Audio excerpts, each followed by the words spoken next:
एक सच्ची कहानी है जो मैं इस कहानी को अपने भजन के माध्यम से आपको सुना रही हूँ। एक खान साहब थे, वो एक पनवाड़ी की दुकान में रोज पान खाने जाया करते थे। एक दिन उन्होंने उसकी दुकान में एक तस्वीर देखी जिसमें छोटे से बालक की छवि थी।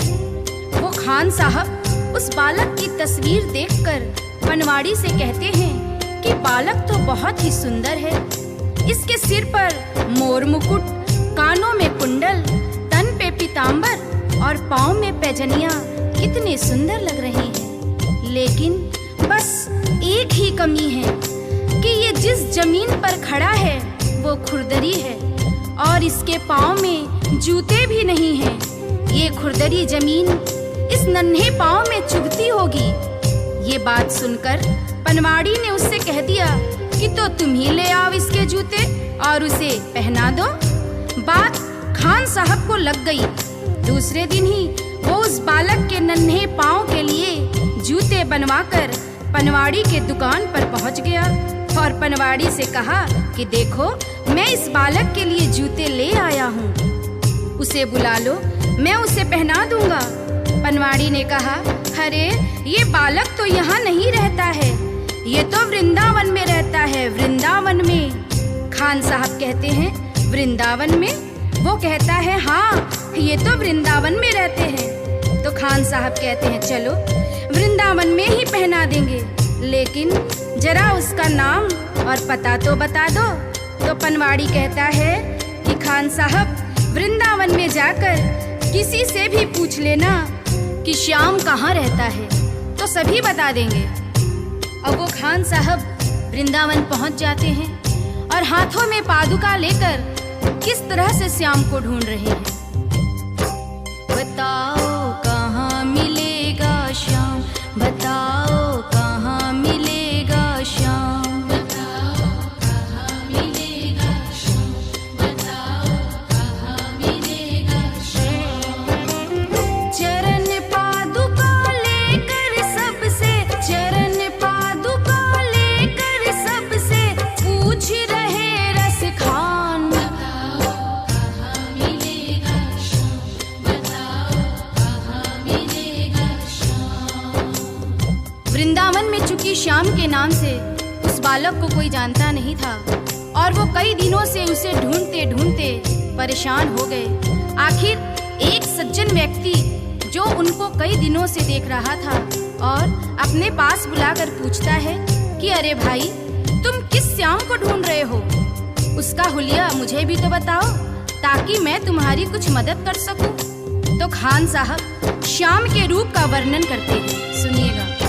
वो नन्हा सा बालक है, सांवली सी सूरत है, बाल घुंघराले उसके, पहनता मोर मुकुट है, बाल घुंघराले उसके, पहनता मोर मुकुट है, नैन उसके कजरारे, हाथ नन्हे से प्यारे, बांधे पैजनिया पग में, बड़े दिलकश है नजारे, बांधे पैजनिया पग में, बड़े दिलकश है नजारे। घायल कर देती है दिल को, घायल कर देती है दिल को उसकी एक मुस्कान, बताओ कहाँ मिलेगा श्याम, बताओ कहाँ मिलेगा श्याम। श्याम की जो छवि खान साहब उस सज्जन को बताते हैं, उसे सुनकर वो सज्जन को पता चल जाता है कि ये खान साहब किसे ढूंढ रहे हैं और वो उसे समझाते हैं। समझ में आया जिसका पता तू पूछ रहा है, वो है बांके बिहारी जिसे तू ढूंढ रहा है, वो है बांके बिहारी जिसे तू ढूंढ रहा है। कहीं वो श्याम कुहाता, कहीं वो कृष्ण मुरारी, कोई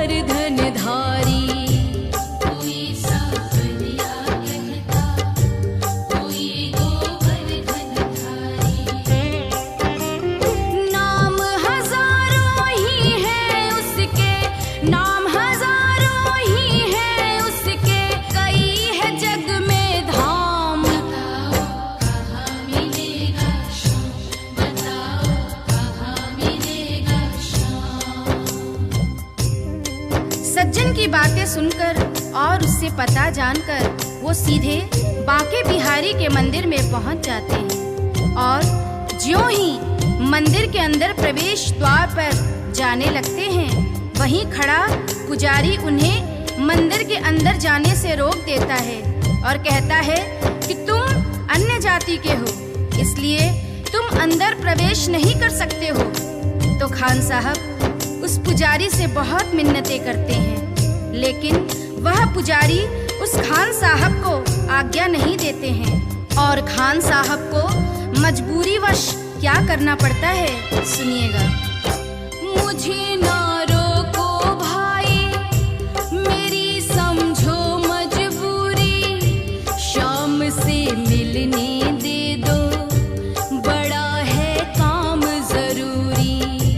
शाम से मिलने दे दो, बड़ा है काम जरूरी।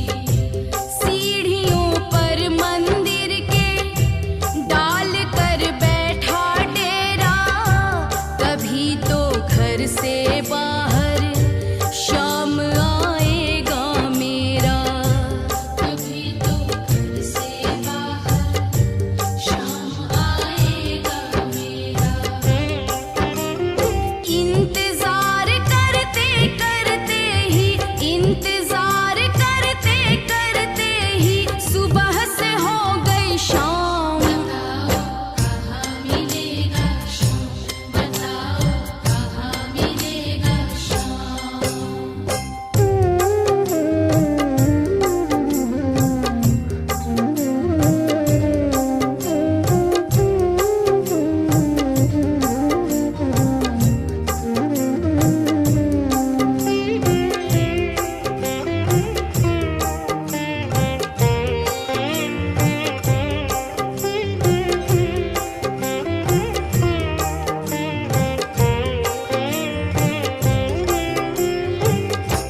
जाग कर रात बिताई, भोर होने को आई, तभी उसके कानों में एक आहट सी आई, तभी उसके कानों में एक आहट सी आई।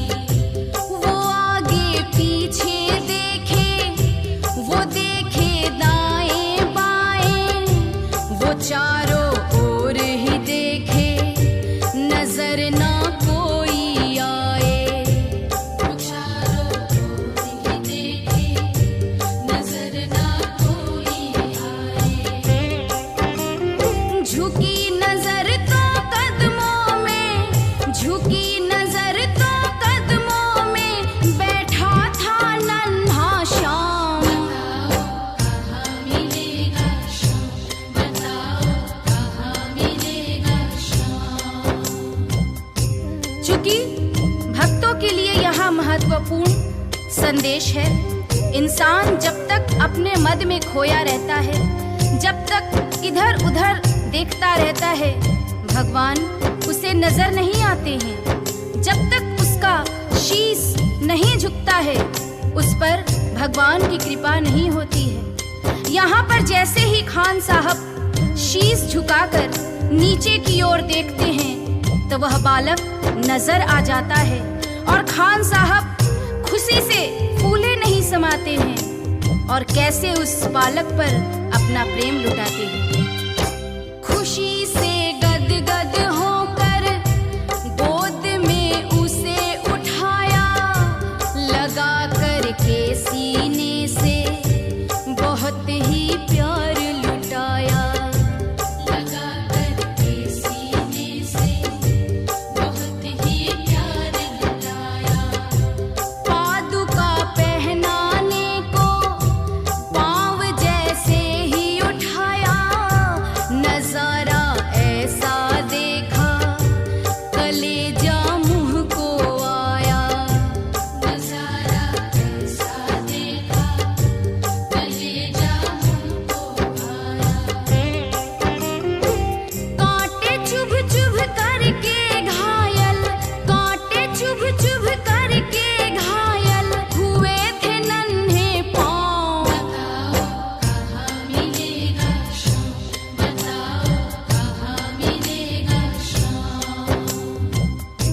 बालक के नन्हे नन्हे पांव कांटे चुभ चुभ कर छलनी हो जाते हैं, जिसे देखकर खान साहब का हृदय रोने लगता है और उनके आंखों में आंसू आ जाते हैं। वो सोचते हैं कि तस्वीर देखकर मुझे जिस बात का डर था वही हो गया है। ये खुरदरी जमीन पर चलकर आया है जहां फूलों में कांटे पड़े होंगे, जिससे इसके पांव घायल हो गए हैं। और उस नन्हे बालक से खान साहब रोते रोते कहते हैं, खबर देते तो खुद ही तुम्हारे पास में आता, न पग में छाले पड़ते न चुभता कोई कांटा। अब वो नन्हा बालक उस खान साहब की उंगली पकड़कर मंदिर के अंदर ले जाता है और बांके बिहारी की मूरत की तरफ इशारा करके कहता है कि बोलो खान भाई बोलो, अगर मैं तुम्हें अंदर बुला लेता तो तुम क्या मुझे पहचान पाते? क्या तुमने यही मूरत अपने दिल में मेरे लिए बसाई थी? क्या तुम मुझे पहचान पाते? नहीं पहचान पाते ना?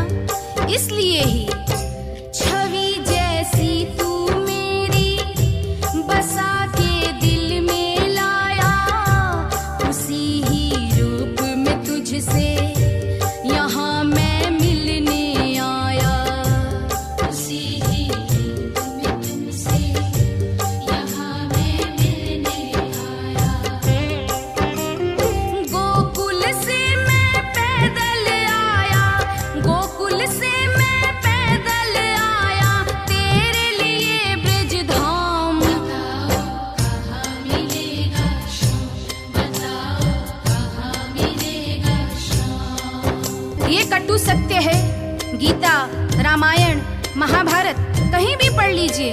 भगवान को हम जिस रूप में देखते हैं उसी रूप में वो हमें दर्शन देते हैं। जैसे कि द्रौपदी ने कृष्ण से कहा कि तुमने मेरा चीर बढ़ाने में इतनी देरी क्यों की, तो कृष्ण ने कहा कि दोष मेरा नहीं है द्रौपदी, दोष तुम्हारा है।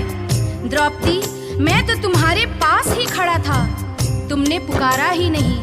तुमने तो द्वारिकाधीश मेरी लाज बचाओ कहकर पुकारा, इसलिए मुझे द्वारका जाना पड़ा और तुम्हारे पास आने में मुझे वक्त लग गया। अगर तुम मुझे भैया कहकर बुलाती तो मैं तो तुम्हारे पास ही खड़ा था द्रौपदी। श्याम